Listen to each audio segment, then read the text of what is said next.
Coffee with Kashif की team पहुंची आज हरैया विधानसभा में, जहां पर उत्तर प्रदेश के पूर्व मंत्री और बस हरैया से बहुजन समाजवादी पार्टी के उम्मीदवार राजकिशोर सिंह चुनाव लड़ रहे हैं। हमारे साथ मौजूद हैं, हम उनसे ही बात करेंगे। कॉफी विद काशिफ में आपका सर बहुत स्वागत है। धन्यवाद सर।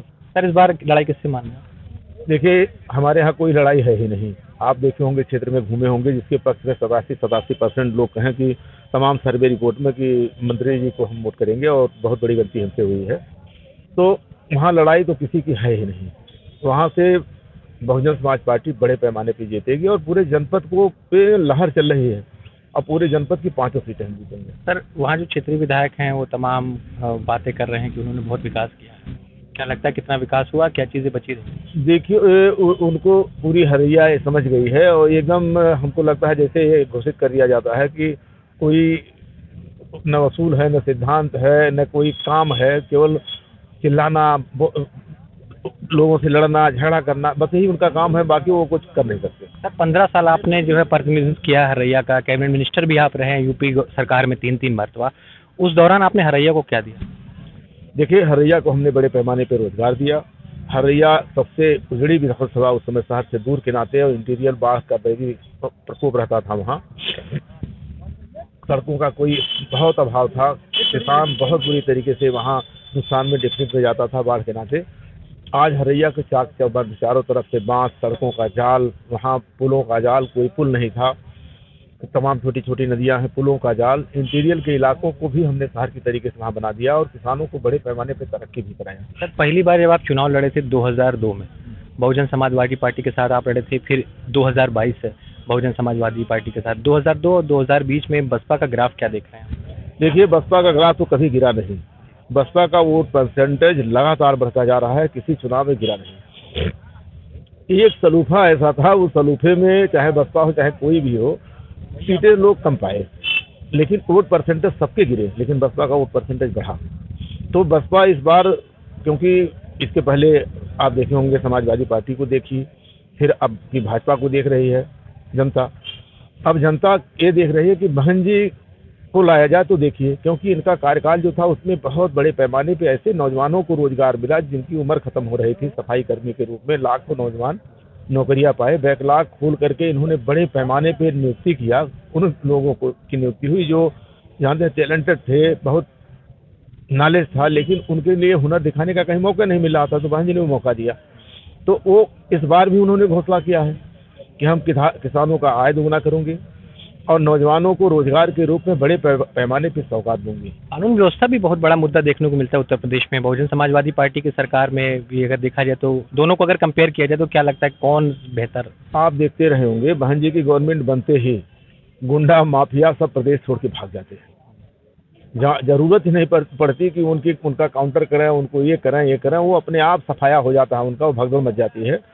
क्योंकि लॉ एंड ऑर्डर इतना टाइट हो जाता है कि हर गरीब आदमी सीना तान के सड़कों पे घूमता है। लखनऊ जैसे शहर में, बस तमाम शहरों में आप देखते होंगे, शाम को कोई गुंडा माफिया कहीं नजर नहीं आता था। आम पब्लिक, आम आवाम, महिलाएं, माताएं सड़कों पे विचरण करती थी, कोई बोलने वाला नहीं था।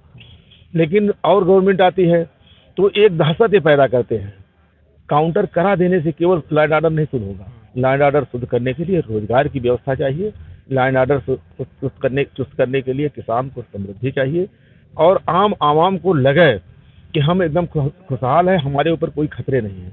ये व्यवस्था चुस्त दुरुस्त प्रशासन की हनक से होती है, न कि किसी को मार डालने से होती है। और बहन जी के जमाने में ये हनक वही था, क्योंकि सारे लोग बझे थे अपना कमाने और खाने में, लोगों को रोजगार मिल रहे थे, नौकरियां मिल रही, तैयारी बच्चे कर रहे थे। वो चीज़ें इस सरकार में है नहीं, सारी चीज़ें सब समाप्त हो चुकी हैं। तो ऐसे अगर रह जाए 10 साल तो हम जानते हैं हमारा देश दुनिया का सबसे गरीब देश बन जाएगा। मतलब अगर प्रदेश में बहुजन समाजवादी पार्टी की सरकार आती है तो जो वादे आप लोगों ने किए हैं वो पूरे होंगे? अक्सर जनता की शिकायत रहती है कि नेता लोग वादा तो करते हैं, लेकिन जैसे ही गद्दे नशी होते हैं, सीट पे बैठते हैं, भूल जाते हैं। हम ये नहीं कहेंगे कि हिंदुस्तान के पहले आदमी हैं, लेकिन हम हिंदुस्तान के हो सकता है पहले मंत्री रहे हों, विधायक रहे हों, जिन्होंने अपने सारे वादों को तो पूरा ही पूरा किया। उसके साथ साथ तमाम ऐसे काम किए जो वादा मैंने नहीं किया था। और जनता कहती थी कि अगर कोई विधायक है तो पूरे प्रदेश की जनता कहती थी कि अगर हमारे यहाँ से राजकिशोर सिंह विधायक होते, हर आदमी मेरा नाम लेता था। आप देखते होंगे प्रदेश के कोने कोने में। अब लेकिन अब भूल हुई हमसे, या कहीं चुप हुई, या तो जनता सलूफे में आ गई। भारतीय जनता पार्टी के, उसमें हमारा एक बार में विधायक। सर, पूर्वांचल के भी आप काफ़ी बड़े नेता माने जाते हैं। क्या लगता है कि बहुजन समाजवादी पार्टी का पूर्वांचल में क्या रोल रहेगा 2022 के चुनाव में? आप जहाँ हैं, हमसे इंटरव्यू ले रहे हैं बस्ती में, आप यहाँ सर्वे करा लीजिए, 5 सीटें बहुजन समाज पार्टी की झोली में जाएंगी। कारण यहाँ मैं रहने वाला नगर पूरब का हूँ, शहर पे रहता हूँ, हरैया से विधायक हूँ, रुधौली से हमारा भाई भी लड़ता था, नगर पूरब मेरा गांव ही है। तो यहाँ कोई विधानसभा ऐसी नहीं है जिसमें 20 से 25 हजार वोट हमारा व्यक्तिगत अपने नाम का न हो। उसका फायदा मिलेगा। उसका फायदा तो अलग है। बहुजन समाज पार्टी का खुद कोई विधानसभा ऐसी नहीं है जहाँ 1 लाख से नीचे कम वोट हो। तो हमारा ये 5 सीटें हम अपने आप जीतेंगे, क्योंकि जनता का रुझान भी है और व्यक्तिगत हम लोगों का संबंध भी है, बहुजन समाज पार्टी का वोट भी है। तो फिर से मैं हरैया विधानसभा पे वापस आता हूँ कि इस बार 2022 में अगर वहाँ की जनता ने जीत का सेहरा आपके सर पे बांध दिया, तो क्या लगता है कि क्या आपका बचा रह गया है, या क्या करना आप पसंद करेंगे 2022 के बाद, अगर आपके सर पे जीत का सेहरा बनता है तो? देखिए, जो नौजवान रन कर रहा है, कोशिश किया जाएगा सबसे पहले नौजवानों को रन तकलीफें उसे दूर किया जाए, उनको रोजगार दे करके, उनकी तरक्की करा करके। किसान वहाँ सालों से परेशान है, बाढ़ से परेशान है, दैवीय आपदाओं से परेशान है, उससे उसको मुक्ति दिलाई जाए।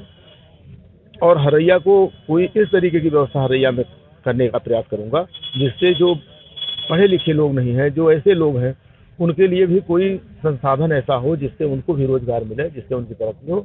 इस पे हमारा बड़े पैमाने पे अमल रहेगा, खासकर रोजगार पे, नौजवानों की तरक्की पे बहुत बड़े पैमाने पे हमारा काम रहेगा। बहुत शुक्रिया। ये थे हमारे साथ उत्तर प्रदेश के पूर्व कैबिनेट मिनिस्टर और वर्तमान में बहुजन समाजवादी पार्टी के हरैया से उम्मीदवार राजकिशोर सिंह जी, जिन्होंने अपनी बात रखी। हम और भी विधानसभाओं से आपको रूबरू करेंगे। बने रहिए हमारे साथ। नमस्कार।